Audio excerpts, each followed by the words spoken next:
Stitchers. I'm Jenny from Jenny Stitches, and thank you for tuning back into my channel today. I'm back here today to chat about week 4 of the Great British Sewing Bee, which was International Week. If you caught it last night, it was very, very good indeed. I rather enjoyed it. It was a bit different to some of the traditional garments that we've seen. So yeah, it was really good, and it did provide quite a challenge for me in putting this video together this week. So let's get into it. So first up was the pattern challenge, which was to make a Breton top, a traditional Breton top. And I think, let's be clear, I would probably rather stick pins in my eyes than go on the sewing bee because it just looks so stressful.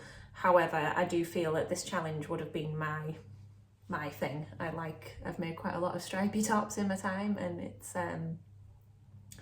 yeah, I would have enjoyed this. So it was interesting to watch, and it was fun to watch. And a Breton stripe top is something that you could quite easily make yourself, even if you are a first-time garment maker. I wouldn't be put off by the challenge last night at all.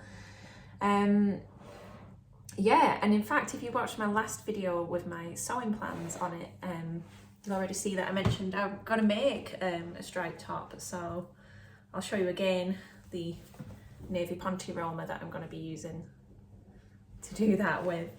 But yeah, it was just funny. Obviously, there was a few issues with stripe matching, and cotton jersey took a bit of a lambasting at one point, and I think I actually wrote in my notes, cotton jersey is not to be feared, because I think the sewing bee have had a tendency to do this in the past, where they really dramatise how difficult something can be. And now I'm not saying for 1 minute that any part of dressmaking is easy, but it's a bit like watching the Bake Off technical challenges. You can end up going from I fancy a go at that to that looks so stressful, there's no way I could do it. And yeah, it can be a little bit off-putting. So I would say don't let last night's pattern challenge put you off having a go with stretch fabrics at all, because I get so many people who come into my shop and will say, I don't know about stretch, I'm scared of it, it's going to move, it's going to be slippy, and then they take it and they come back and they say, there was nothing to worry about, it was fine. So if you're in any doubt at all, please don't let that put you off. Anyway, in terms of patterns, if you wanted to make your own Breton stripe top, my number one suggestion is always going to be the Tilly and the Buttons Coco. I think it's fair to say that Tilly possibly owns the Breton stripe in terms of the sewing community, and the Coco is such a lovely pattern, and this pattern is available as there is a dress and a top version. Yeah, it's just lovely, and it's very suitable for beginners as well.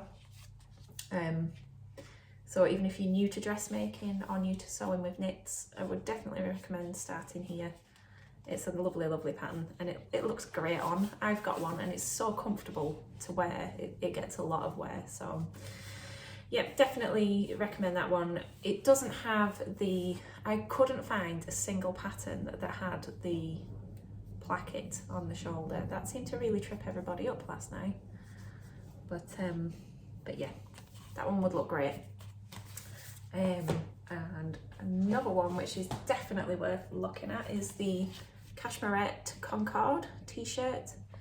There's various neckline options available on this one, but again, another really solid basic t-shirt pattern. And I think, I'll check this and I will put it in the comments whether I'm right or not, that Cashmerette now do this in their new smaller size range as well. So there's an immense range of sizes available on the Concord. I've only got the printed version in 12 to 28, but I think you can get the smaller version in PDF at the moment. So yeah, another great one. And finally, on the Breton stripe, I would recommend Simplicity 8375, which is one of their pattern hacking range. And you've got all sorts of options with this. I don't know if you can just see. It's a basic t-shirt shape, but you can lengthen it into a dress. You can make the sleeves long, short, 3/4, whatever. So I think you can make a tunic, you can do slashed sleeves. So that's quite a versatile little pattern block, if you will. So I think that's a nice option to put in there as well. And size wise, that goes up to a 48-inch bust. So there you go. So obviously fabric wise, I would definitely recommend the Ponte, the navy stripe Ponte. It's just a bit firmer, so if you're starting out or you want a slightly warmer one, that's great. Excuse me. Other than that, I seem to have had numerous stripy jerseys come in over the last couple of years and go out again. But the only one that I have in stock at the moment is one that was on the TV last night. And this is the Tilly and the Buttons organic cotton jersey in the multicoloured stripe. I'll just check my notes. It was Adam that used this one. And Adina used it in the black colourway, but I've now sold out of the black. But this is a nice lovely weight of jersey. It's the same fabric, same base fabric as I used for the purple stripe t-shirt that I had on one of my makes videos a little while ago. And I enjoyed working with it. It was lovely and crisp. So, but in terms of top tips, if you do take one of these Breton stripes on, the best thing you can do to make your stripe matching work is to put a pin in every stripe at the side seam. So if I show you on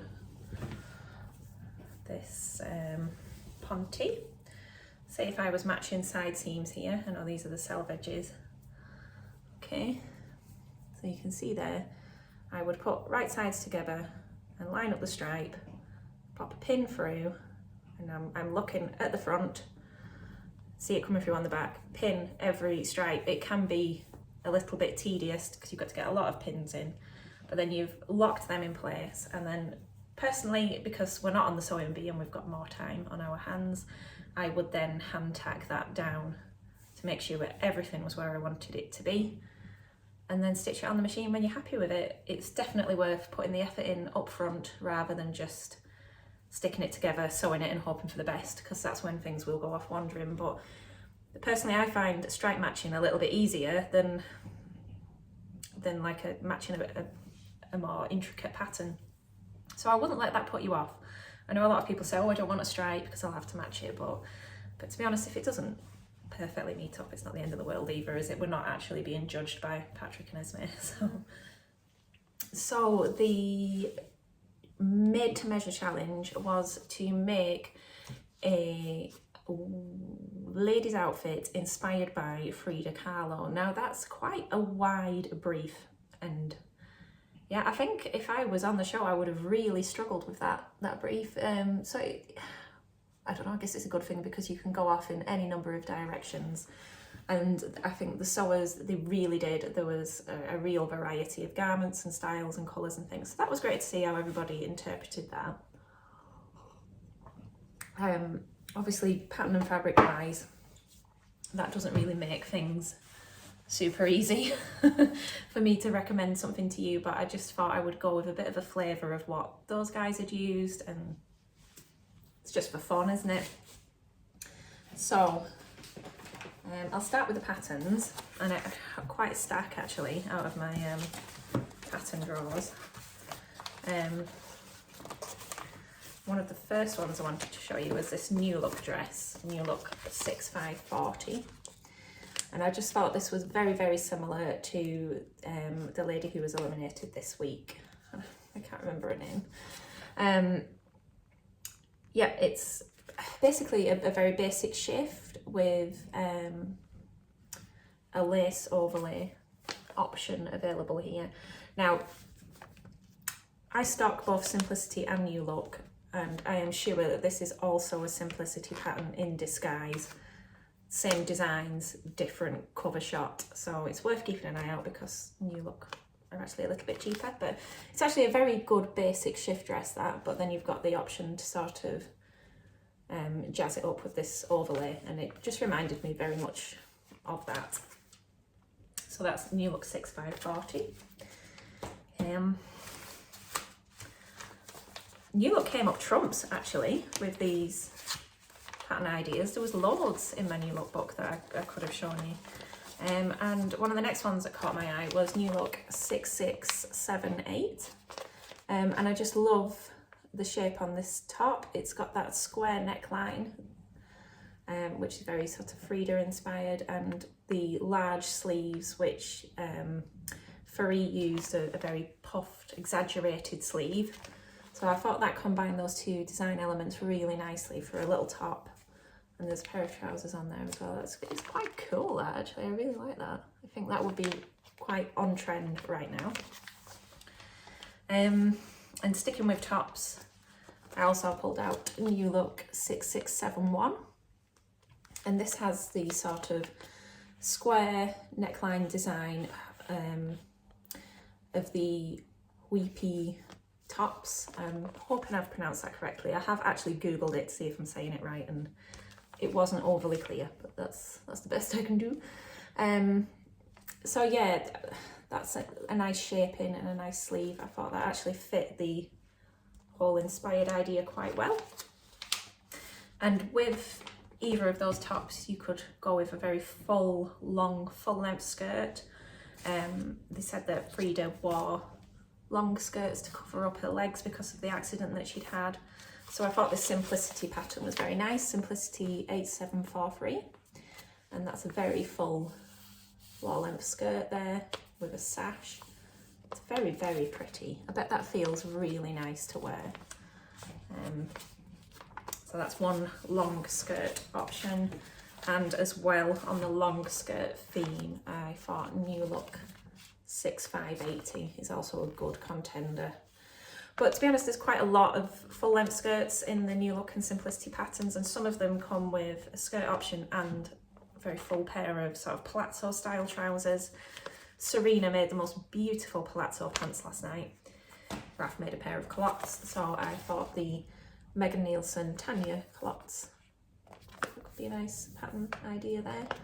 There's lots of different ways you could have gone with this one, so yeah, it's a pretty tough one to choose. Oh, and finally I picked up Simplicity 8926. Again, a square neckline on a little top, and then you've got a loose fitting trousers option, which is also really handy. So you could do like the whole outfit off there. So for fabric recommendations, it's kind of a very, very wide brief, like I've mentioned. So I just brought home a couple of things that I thought just jumped out to me, that I think if it was me doing it, I might have used. First is this lovely stretch cotton with this huge rose design on it. I just think that's lovely. Quite firm cotton, and it's got a little bit of spandex in it, so just a little bit of stretch. So that's a nice kind of way you could go, and if you were making a dress or a skirt in that, it would be quite structured. So if you were doing, say, a top with the puff sleeves, it would really hold the shape quite firmly. And quite similar to that is this linen blend. And again with, ooh, don't lose it, with a rose design on it. That's got quite a bit more drape, but nice bold colours. I think we saw a lot of bold colours last night and florals. So I thought that was a nice fit. I've also brought this lace to show you, because if you were wanting to do a lace overlay, this would be lovely. That's double. Just get some single, there we go. So that's a nice lace that's on the website. It's quite firm, so it would make a solid overlay on a garment.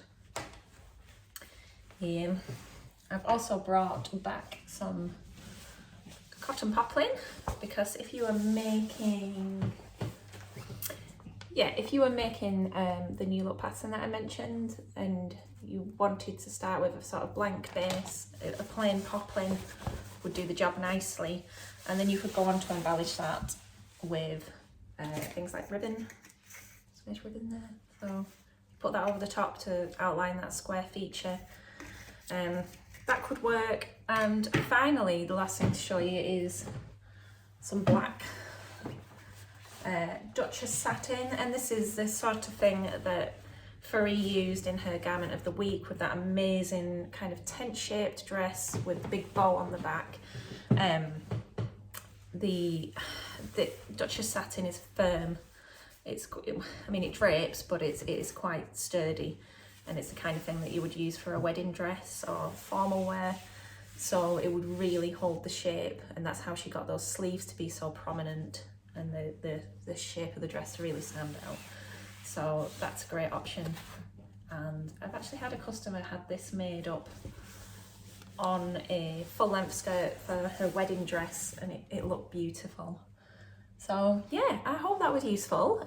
It was a bit of a difficult sort of brief to fulfill this week, but hopefully it gives you some idea of what you could do, and I'd be interested to hear what you think, how you would have interpreted the fabric choices there. I think some embroidered fabrics would have been great, but unfortunately I don't have any of those to show you at the moment. So yeah, that's the first time that I've sort of struggled with this, so we'll see how we get on now, but it was still fun to put together anyway. I hope you enjoyed it. If you did, please like and subscribe, and you can catch me on social media as well. And I will see you next week for more of the same. Take care, stay safe. Thank you. Bye bye.